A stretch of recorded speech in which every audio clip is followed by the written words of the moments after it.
Coming up, the VP in KC, but is the Metro also about to get trumped? Will she or won't she? McCaskill in the national spotlight in what some are now calling the most important vote of her career.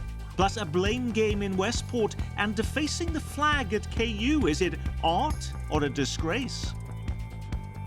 Week in Review is made possible through the generous support of Dave and Jamie Cummings, Bob and Marlise Gorley, Smithfield Foods, Haas and Wilkerson Insurance, the Courtney S. Turner Charitable Trust, John H. Mize and Bank of America N.A. co-trustees, and by viewers like you.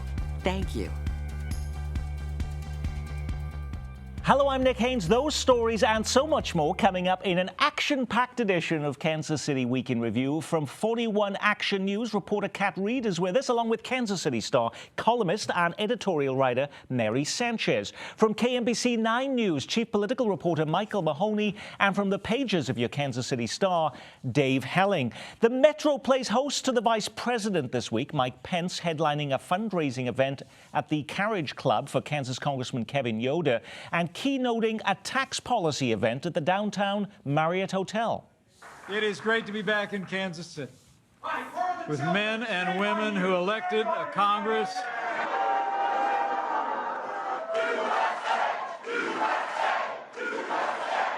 and standing here in Missouri, the people of the state deserve to know when it came time to cut your taxes, Senator Claire McCaskill voted no.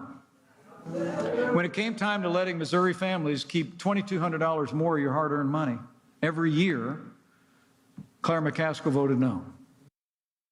Vice President was here to boost Kansas Congressman Kevin Yoder, yet almost all the coverage of his visit had him talking about Claire McCaskill, and Kevin Yoder wasn't even in town. He was still in Washington. Is it unusual that there is a major fundraiser for a candidate and the candidate doesn't even show, Michael? Yeah, it is unusual, and the theory, conventional thinking would be, aha, Congressman Yoder doesn't want to appear along with Vice President Mike Pence. However, the Yoder office did tweet out a picture that showed Yoder at the foot of Air Force Two, sending the Vice President off to Kansas City. So that isn't there, but he wants to portray himself as a hardworking congressman. Interestingly enough, Nick, this was not really as much of a tax reform speech as it was billed, because it was a wide-ranging speech. McCaskill, as we've already seen on this, he also talked about how the Trump administration were going to protect farmers in the trade tariff war. He practically endorsed Josh Hawley for the Senate, even though it's a contested primary. It was very much a stump speech by the Vice President, and Politico had a piece out this week that said the stop here in Kansas City, another one in Cedar Rapids, Iowa, and then on Friday in Chicago, the Vice President was up there to shore up concerns by big dog donors of the Republicans that, hey, these tariffs are not going to be backfiring on the Farm Belt. Everything's going to be cool, settle down. Mary, did we learn anything from the Vice President's visit that we didn't already know before? Well, that people are very opposed to him in the gay and lesbian community, that's for sure. I was standing outside there, and there was more than 200 people, and they stood for hours in that almost 100-degree heat, knowing that the Vice President would not ever see them, but they just wanted to be present with all their signs and to raise issues. And there was the conversation in that crowd also about the fact that Yoder wasn't there. They saw that as him trying to skirt away a little bit. But isn't it predictable that we would see protesters at any event of a political nature these days, Kat? I would say it is, and I drove by. I actually wasn't covering the story that day, but wanted to see what was going on and saw the protesters out there. I don't think that that was surprising. And to go back to Yoder not being there, the fact that the Vice President was still here, I think, shows how important these midterm elections really are to the GOP. Interestingly, though, he mentioned Kevin Yoder, I believe, once, and he spent several minutes talking about Claire McCaskill, the Supreme Court vote, Claire McCaskill not being there for the on the nomination, all of that. Yoder raised serious money at the Carriage Club in Kansas City at that fundraiser with Pence, but his name only came up once, I think, in the entire thing. Well, we had the Vice President this week, the President getting ready to come to Kansas City too. Donald Trump is coming here. Why and when, Dave? Well, the suggestion is July 24th, although which is the week after next. You're right, which the details are not completely clear yet, and it does appear that Vice President Pence will come back to Missouri at some point, probably not Kansas City. But those two stories reflect, Nick, the fact that they're much more worried about Josh Hawley and Claire McCaskill than really Kevin Yoder. A House race is important, but the Senate race will really attract a lot of money. And the biggest story in that regard this week was that Josh Hawley has been dramatically outraised by Claire McCaskill in the latest quarter. Now, that's not a huge problem because independent money is going to come in, third-party money. There will be lots of cash in Missouri. But it does indicate that the White House understands Missouri may be the fulcrum in the midterms on the Senate side, and we're going to get very, very busy on that front. And the other thing that's bringing the president in and the vice president back, I believe, is to back up the Hawley campaign of making this Supreme Court nomination a big deal in the Senate race. Interestingly enough, progressive groups that are now spending money on some of these Senate races in Montana and Indiana and places like that are not spending it in Missouri. I don't believe that they think that they're going to have to buttress Claire McCaskill. She'll probably vote no. But that is one of the big questions, though, which is, will she or won't she? Claire McCaskill making a lot of national news, in fact, this week over the president's pick for the Supreme Court. The Missouri Democrat voted against the president's last Supreme Court appointment, but she wasn't running for re-election then. The eyes of the nation are on Missouri. We decide which values control the Senate and the Supreme Court. Claire McCaskill wants liberals in charge. That's how she votes. That's not Missouri's way, and it won't be my way. The man wanting to unseat Claire McCaskill, Missouri Attorney General Josh Hawley. Is it really, though, conceivable that folks who are now in Claire McCaskill's camp would say, I'm not voting for her in November, Mary, if she supports the Supreme Court nominee? It's possible. And quite frankly, she is really in a tough spot, particularly as a female. I mean, she has such a long track record. She's been in politics for so long. And to be judged, though, at the end of the day on this one vote, because Roe v. Wade is up in the air on this. And there are a lot of female voters, and women vote at higher percentages than men do, who might hold her accountable.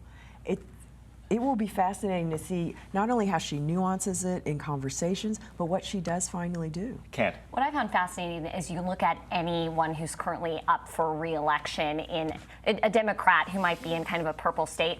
All of their statements were so similar when the pick was announced. It was all, I'm going to review his record, I'm going to look into this. It wasn't immediately, I'm going to come out against him. Now, McCaskill is going to vote no, most likely, but I do think it's interesting how measured the tone is from the beginning, because she knows that this is going to be used by the Hawley camp, and as they're already using her vote against the tax reform bill. But I see in several national stories, the most important, significant vote in her entire career, Michael? You know, politics is so immediate, perhaps that's the case. To Mary's point here about the left being galvanized because of the concerns over the Roe versus Wade decision and what happens at the Supreme Court, I don't know that if she would vote for Judge Kavanaugh on this, that many Democrats would take a walk on her, because where would they go? Where would they go? Okay, now they might sit it out, but I sense that Democrats are galvanized already, and that the Supreme Court pick probably reinforces that. So, I don't know. 2 people are injured as gunfire erupts in Westport. Now big questions over what happened to those new security procedures approved by city leaders last year to block guns in the bar and nightlife district. Westport business leaders blame a delay in paperwork from City Hall for the delay, as the privatizing of sidewalks and implementing metal detectors proving more difficult than first thought, Kat.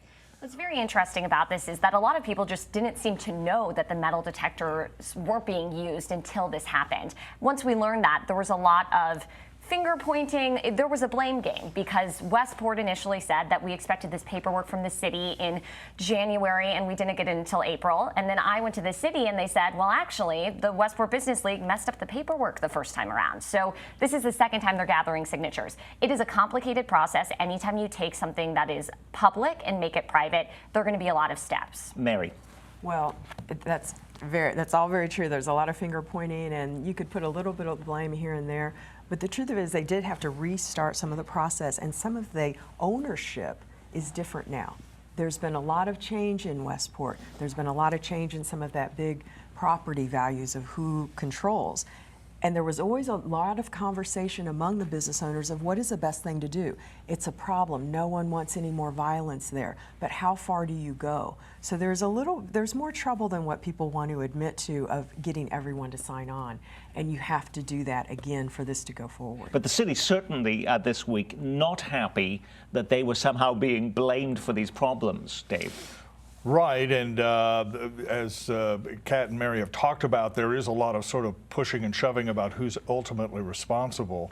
And there's also some discussion as to whether, if the metal detectors had been in place, whether it would have played any role in this incident whatsoever, or if it's going to do what the supporters of the proposal want it to do.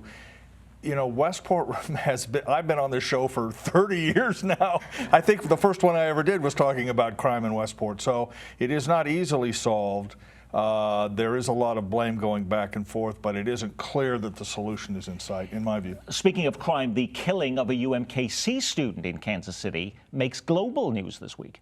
Moving on, an Indian techie has been shot dead in a restaurant in the Kansas City of the United States. Kansas Cityలోని ఓ రెస్టారెంట్లో దుండగుడు జరిపిన కాల్పుల్లో He had only started at UMKC last spring, but already his professors noticed he was brilliantly talented.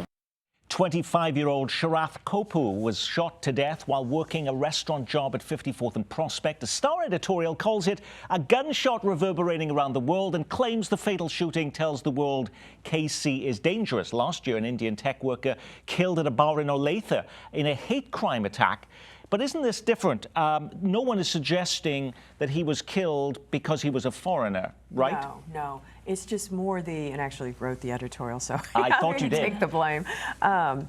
It's just how these things are heard. I mean, a lot of foreign students will tell you that their family, their friends, before they come to the U.S., they hear the headlines. And the headlines are the shockers of our gun violence. And they're often questioned about, wow, will you be safe there? So whenever something like this happens in some countries, and India is one of them that tends to be very much on top of this, it's like, oh my gosh, one of our own was killed in the United States by gun violence. So it becomes a headline there. How fair is that when you consider per capita?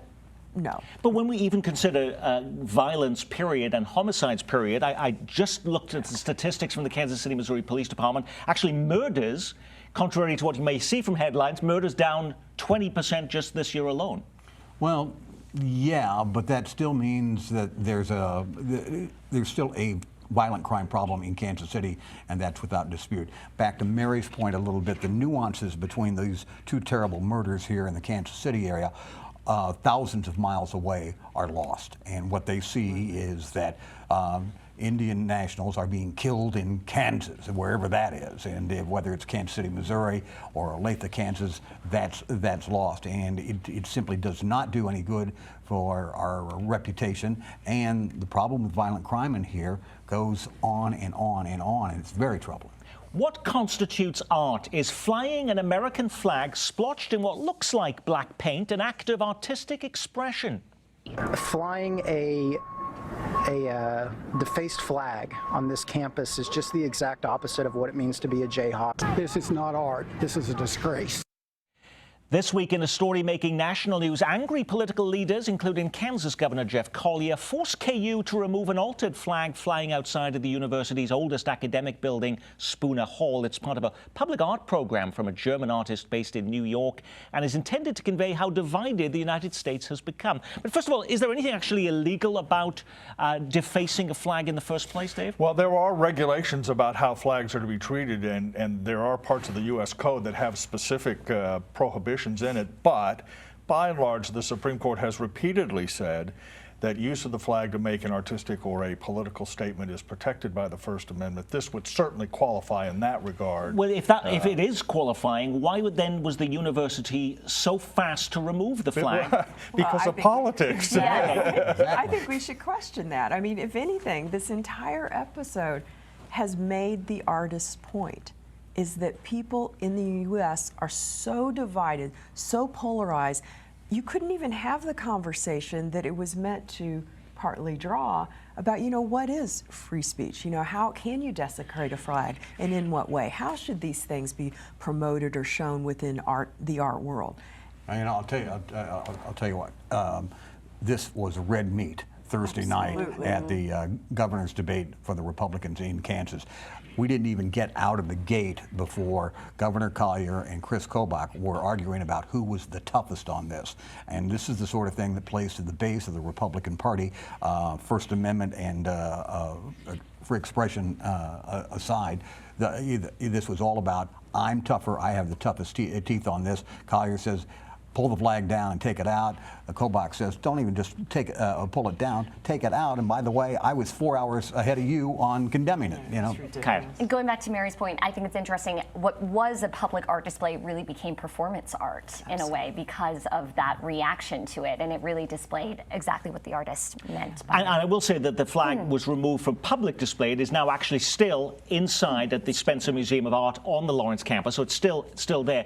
But there was a story in the Star this week also about a flag, exactly the same flag, or a replica of it, being flown in downtown Kansas City without complaint. Right. Well, so far anyway, at the Mid-America Arts Alliance, it's part of the same program. They participated just as KU did in this exhibition that came out of New York.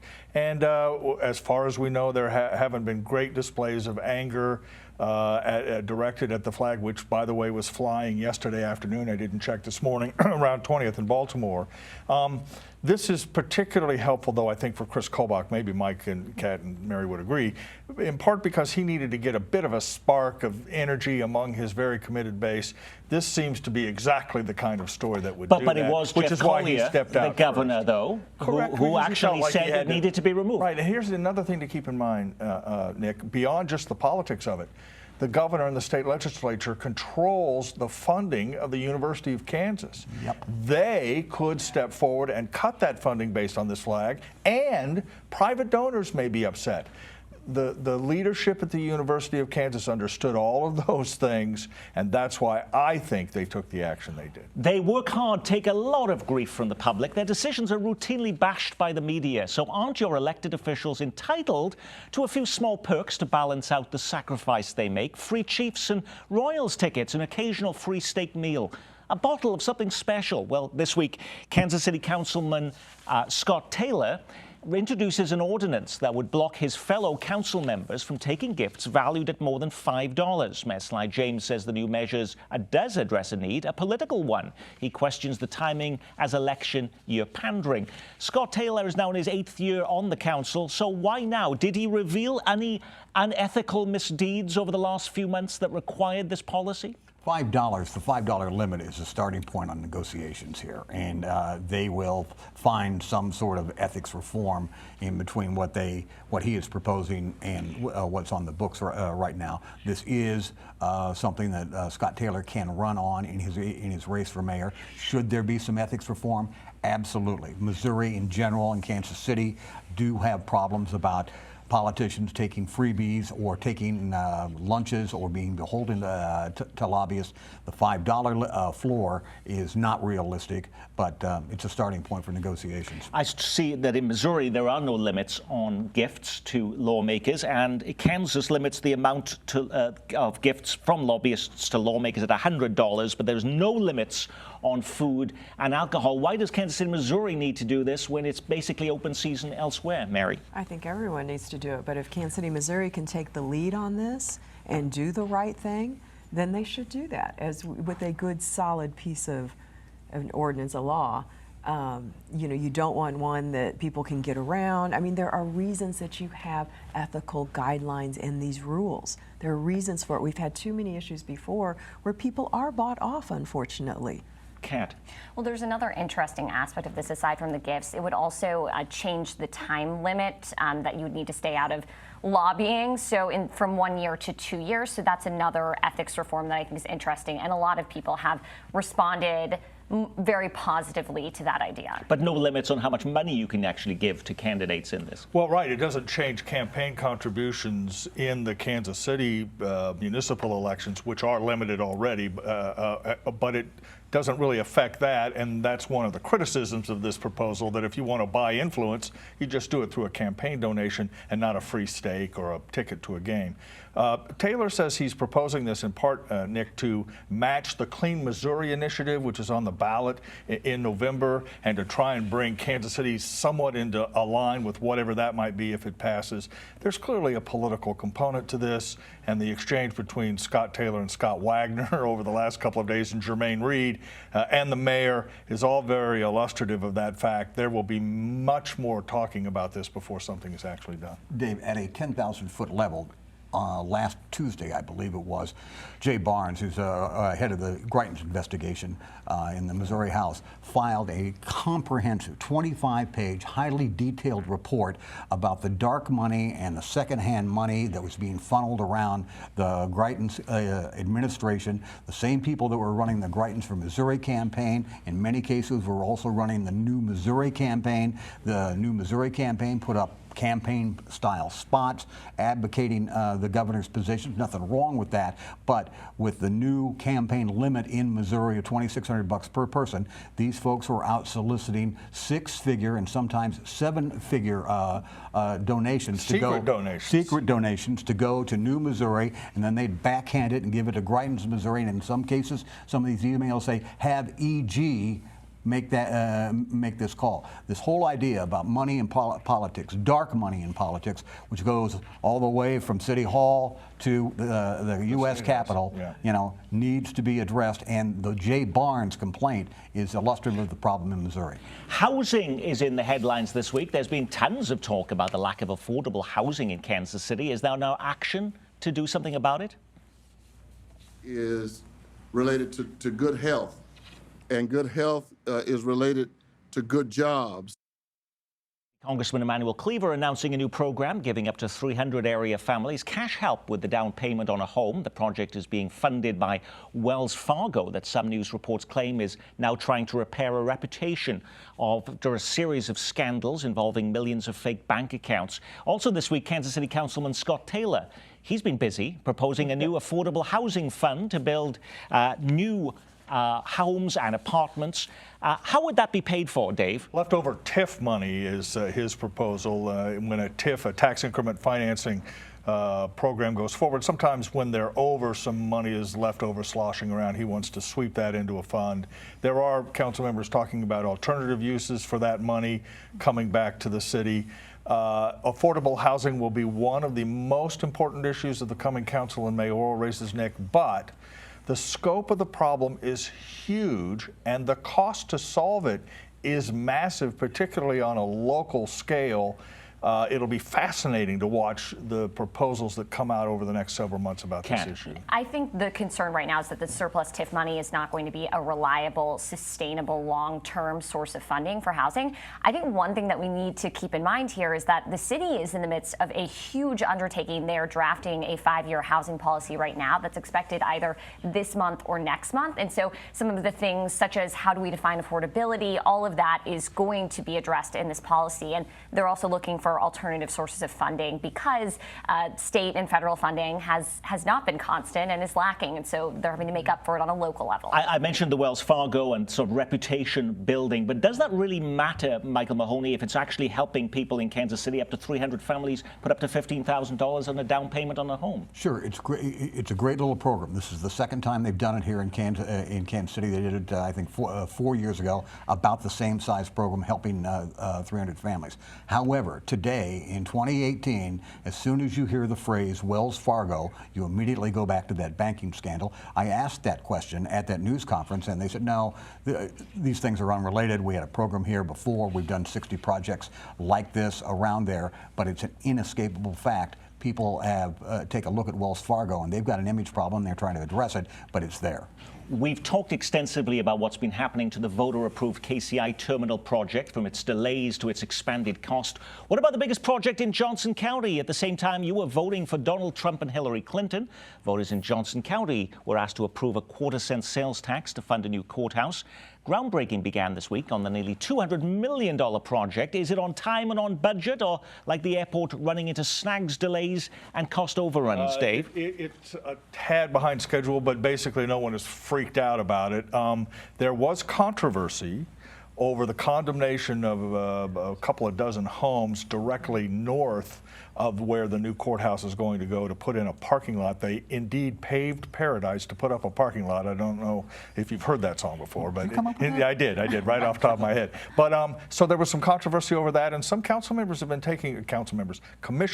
been taking heat for that because of the use of condemnation to take homes away. But beyond that, and there will be some people looking at the artist renditions and thinking, that's a pretty nice courthouse for the people of Johnson County. So there may be some controversy there, but by and large, it seems to be pretty smooth sailing. Well, the Missouri side certainly puts nice-looking things together. Why can't Kansas too? We've spent plenty of time on this program talking about the airport and expanding the streetcar line. Now get ready for Kansas City's latest public transportation option, the electric scooter. You heard right, banned in a number of cities, including Denver and San Francisco. LA-based scooter rental company Bird now here, and with a few buttons pushed on your smartphone, can find, unlock and rent an electric scooter for just $1. They charge 15 cents a mile after that. Why, though, have they been controversial in other cities? Kat, you've been reporting on that this week. I have been. And one of the big issues is that other cities, and we have experienced this now, the scooters show up and no one really knows how to deal with them. And there wasn't a lot of conversation with the city, with policymakers about how does this fit into our city. So you look at Milwaukee. They decided that the scooters are illegal on both the sidewalks and the streets.